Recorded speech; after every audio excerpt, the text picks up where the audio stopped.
Good morning, and thank you so much for my colleagues who are here with us today. I want to, before I open, I think we should do our intros first, correct? So I'm going to ask the mayors, starting at my left, if you could just give us your name and your city, and we'll go around and then we'll get it kicked off. Okay, I'm Holly Tyler, and I'm the mayor of Shreveport, Louisiana. We're about 200,000 residents. Just name and city. Mark Mitchell, Mayor of Tempe, Arizona. Brian Barnett, Rochester Hills, Michigan. John Giles, Mesa, Arizona. John Mitchell, New Bedford, Massachusetts. Mayor John Dicker from Racine, Wisconsin. Mayor Q McMillan, Clarksville, Tennessee. Ed Pulowski, Mayor of the City of Allentown, Pennsylvania. Brian Waller, Mayor of Piscataway Township, New Jersey. Mayor Karen Weaver, Flint, Michigan. Mayor Kasim Reed, the City of Atlanta. Mitch Landrieu, City of New Orleans. Mick Cornett, Oklahoma City. Roy Buell, Dubuque, Iowa. Elizabeth Coates, Burnsville, Minnesota. Mayor Joy Cooper, City of Hallandale Beach. Greg Fisher, Louisville. Bob Buckhorn, Mayor of Tampa. Shane Bemis, Gresham, Oregon. Christopher Cabaldon, West Sacramento, California. Victor Manalo, Artesia, California. I'm Tom Cochran with the Conference of Mayor staff. You got everybody? All right. Just a couple weeks prior to the Iowa caucus, the nation's mayors, are gathered here in Washington, D.C. to stress to the presidential candidates, the administration, as well as to Congress, the importance of cities and their metropolitan areas, which are really the lifeblood of the American economy. Cities have brought this country back from the greatest recession since the Great Depression and driven much of our economy's growth. And as our metro economy's numbers show, nearly all of the nation's 381 metro areas are projected to experience both real economic growth and job growth this year. Clearly, the future of this country rests with cities. So the needs of cities should be front and center in the presidential campaign, and really any policy discussion focused on how we can help working families. We believe that this presidential campaign is an ideal time to change the discussion, to change the political landscape, and to focus like a laser on helping the everyday citizens that we represent. Just last week, a group of us traveled to Des Moines to participate in the Brown and Black Forum, Presidential Candidates Forum. It's the only one of its kind, focused on prioritizing issues impacting minority communities in the presidential campaign. As we did then, we are calling on presidential candidates and Congress to take seriously our Mayor's Compact for a Better America, urging that we invest and protect in our cities. Invest means a federal government that must invest in our deteriorated and worn out D-plus rated infrastructure. And protect means a federal partnership to support the mayors, our police chiefs, and our police departments as we work together to have modern, humane community policing that will protect our people who live in our cities, including pending criminal justice reform legislation, by the way. The simple fact is that cities have growing needs, and those needs have to be addressed. That is the sole focus of this meeting, this winter meeting, addressing those needs. We believe that mayors are the elected officials closest to the people and thus are best suited to understand the challenges of working families, what people around our country are grappling with every single day. We know that many times those challenges are felt more acutely in minority communities. But for every positive story out there, there is still a story of someone who still lacks opportunity. Our data shows that at the end of 2015, 2/3 of our metro areas had more jobs than they did prior to the Great Recession. But what that really means is 1/3 still have not. This means that a large number of metro economies still haven't recovered from the lost jobs of the recession. This is why we must still make jobs and investment a key part of a national agenda in the coming year. And this is why that those who wish to lead our nation must understand the importance of cities and their metropolitan areas. We need our next president, as well as the next Congress, to be our partners, to work in concert with us so that we can pave our streets,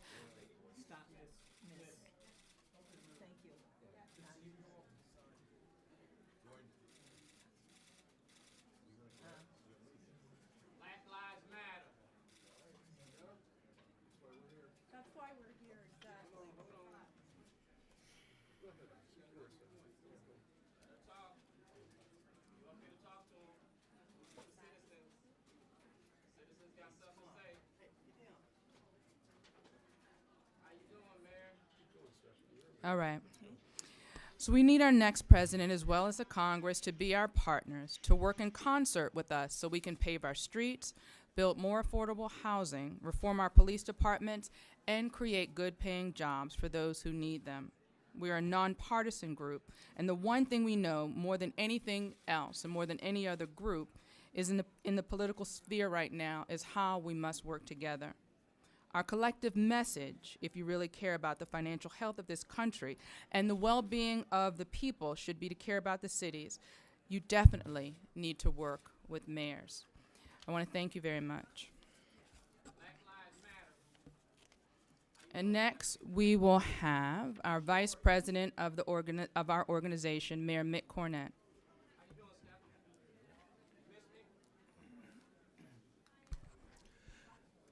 I did want to speak to the media today about some reforms we're looking for in the criminal justice system. There are bills in front of the House and the Senate that deal with criminal justice, and we largely as mayors urge the passage of these bills. Our criminal justice system in America is broken.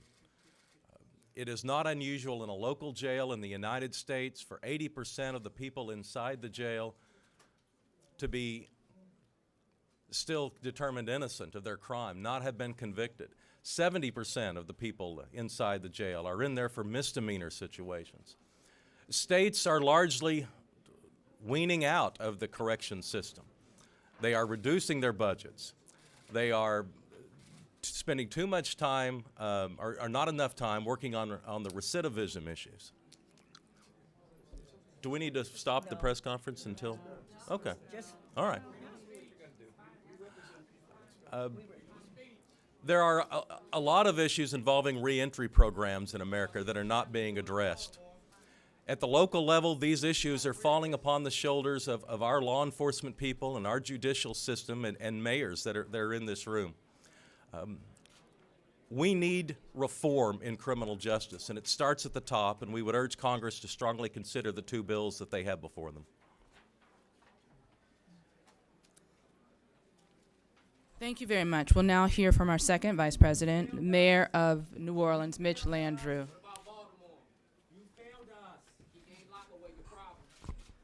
Good morning, everybody. Thank you all for coming.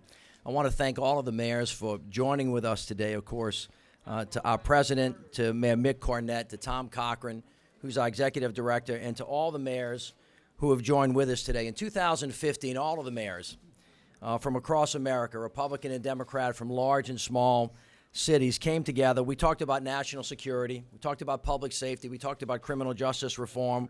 We talked about climate change, inequality, and jobs. And the reason that we do that is because cities are where people live.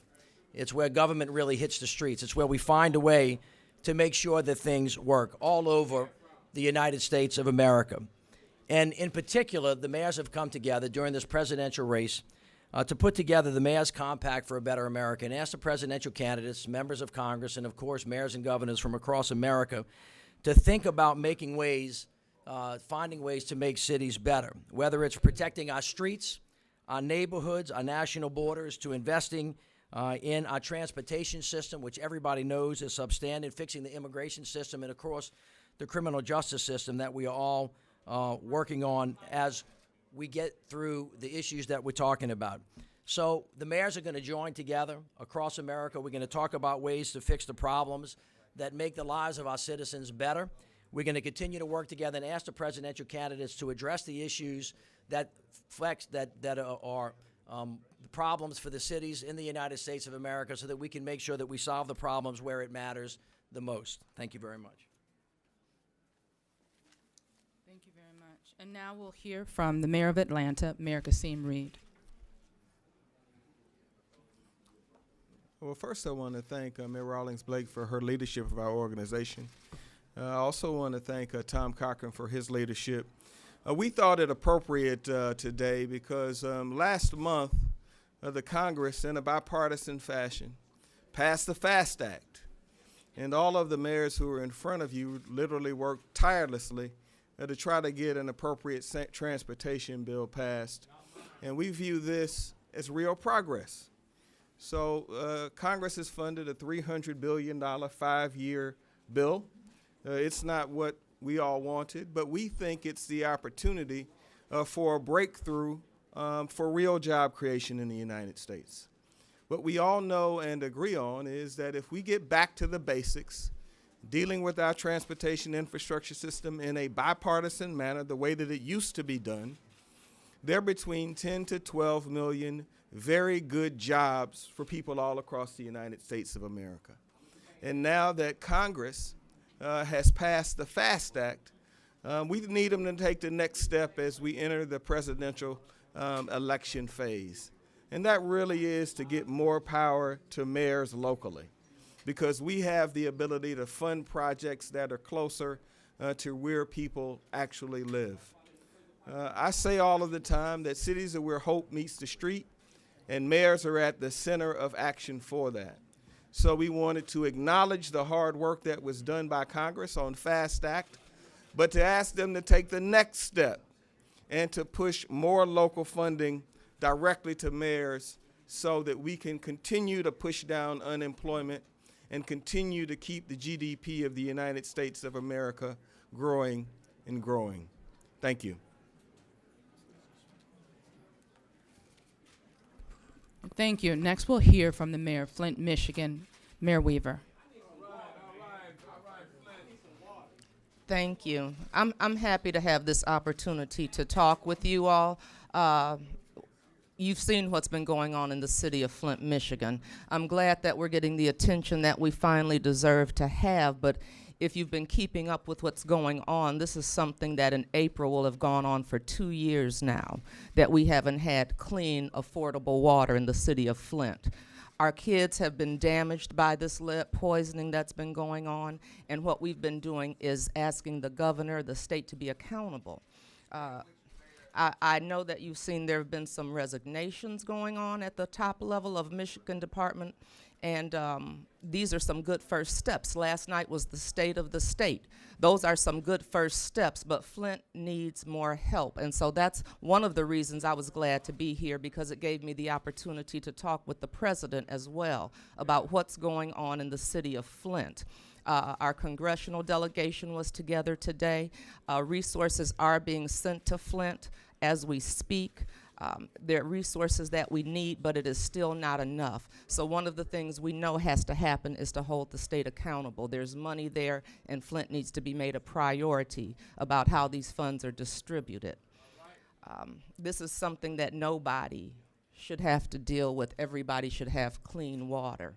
And it's just a travesty when it's ironic when you live in the Great Lakes state and we don't have access to clean water. So this is something that it continues to be a disaster for us, because we don't know at which point we will be able to drink the water yet. And so I hope other cities from around the country take note about what has happened in Flint. Start monitoring what's going on with your water, the infrastructure, and don't let this happen where you live. I'm glad to be here. I have felt such support from the people that I've met with, from the mayors that I've met with all around the country. They have been reaching out, looking at how they can support what's going on in Flint and help us get the resources that we need. But we know that we've talked about would this happen in a different community? And well, what we believe is that we know Flint is predominantly African American, but it's also it's a class issue as well. And we've got high unemployment.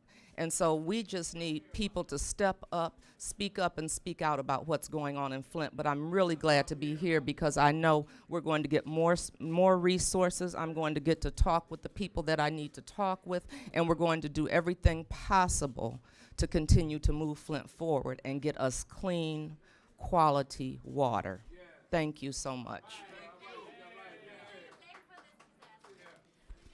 Thank you very much. We appreciate you.